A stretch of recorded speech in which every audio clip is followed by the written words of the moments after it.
Hello and welcome back to Business Matters at the Hindu with me, K. Bharat Kumar. 3 years ago, at around 7:15 a.m., my credit card details were used to authorize 2 transactions totaling 75,000 rupees at a store in the United Kingdom while I was based here in Chennai, India. I came to know this because the card issuing bank sent me an email 7 minutes later saying these transactions had been authorized. I immediately raised a dispute saying it wasn't me. I hadn't transacted using my credit card. I also filed an FIR just in case, I had to fight this legally, but fortunately that didn't come to pass.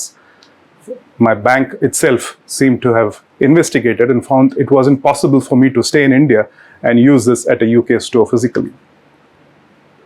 Even though in India we have what is called second factor authorization using the one-time PIN or one-time password that comes onto your mobile phone as an SMS to help you authorize transactions that you initiate. Looks like that mechanism is missing in the West. Just the credit card details would do.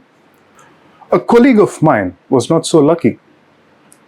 His debit card details this time, in my case it was a credit card, his debit card details were used to authorize some transactions. He received an OTP on his phone. He did not use the OTP to authorize any transaction, but still the transaction went through.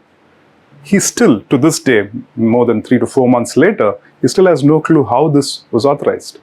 When he contacted the card issuing bank, the bank was very clear saying the OTP had been sent, the OTP has been used to authorize this transaction.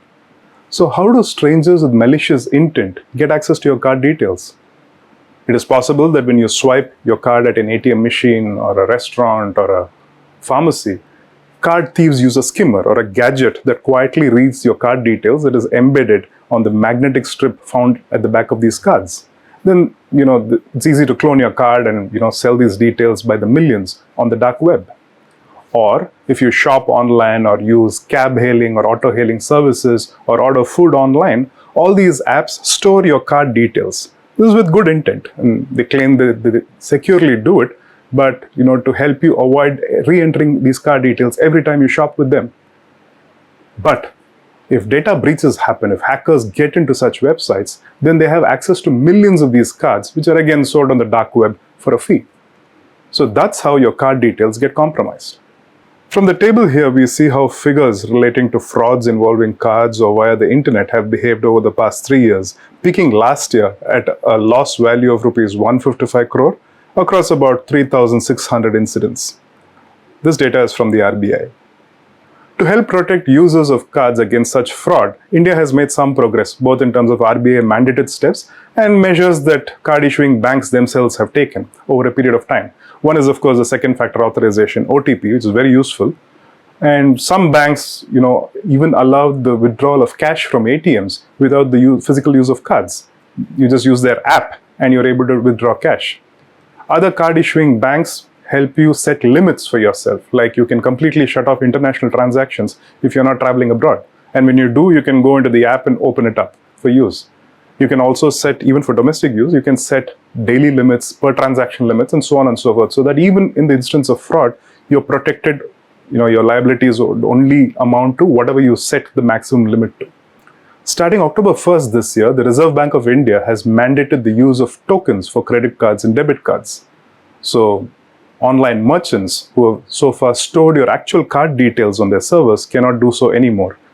Whenever you go next time using that app to shop with them or hail a cab or an auto or order food, for example, they have to seek your explicit consent and then raise a request for a token.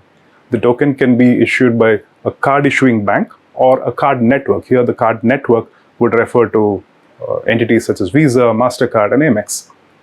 As per the RBI's FAQ on tokenization, updated on its site late last month, tokenization refers to replacement of actual card details with an alternative code called the token, which shall be unique for a combination of card and the token requester. In this case, the token requester could be the merchant, which accepts the request from the customer for tokenization of a card and passes it on to the card network to issue a corresponding token. What are the benefits of tokenization? The Reserve Bank says that because the actual card details are not shared with the merchant while the transaction is being processed and only the token is used, it's much safer. It protects consumers against fraud. Also, the card details and the token details are all stored by the card network rather than the merchant in a secure manner. And tokenization is not mandatory. If you want to play it much safer and want to re-enter your card details for every transaction, you're free to do so. So we had a question here. In the event a card thief gains access to your token by some means, right? Then the card thief can still make purchases using that token, right? Because after all, that token points to my credit card number and it's equivalent to using my credit card to make purchases.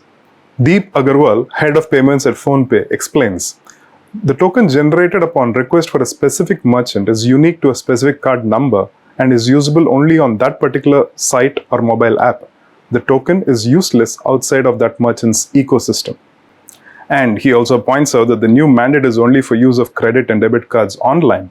For merchants in the physical world, users would continue to swipe, dip, or tap the cards on the point of sale machines as per previously existing guidelines. Popular card network Visa helps explain the concept of tokenization further. It uses the example of a ticket in a metro train that you may buy. That ticket is only valid for that particular route. It's not valid in any other route, even within the same city's metro network system. And obviously, the metro ticket that you buy in Bombay wouldn't be useful for you in Delhi.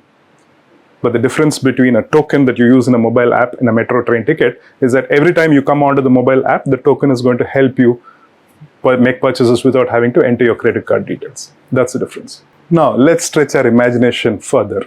What if the token thief uses my token to shop within the app in which that token is valid? Quite possible.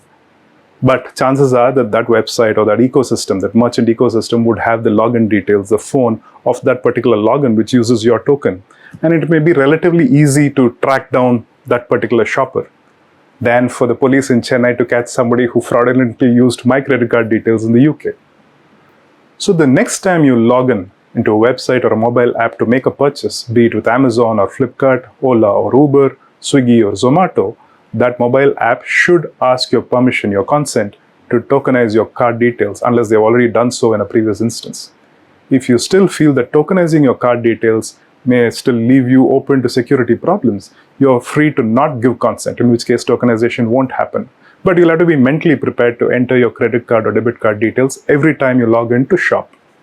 Before we wind down this episode, here's a look at an example of how this request for tokenization looks like. This is an example from the e-commerce app Amazon. So what do you think? Do you have any suggestions that could improve upon the security of the system that is currently existing in India, even after this mandate of tokenization has come in? We'd love to hear your suggestions. That's it for now. Till the next episode of Business Matters, it's goodbye from us. Have a lovely week ahead.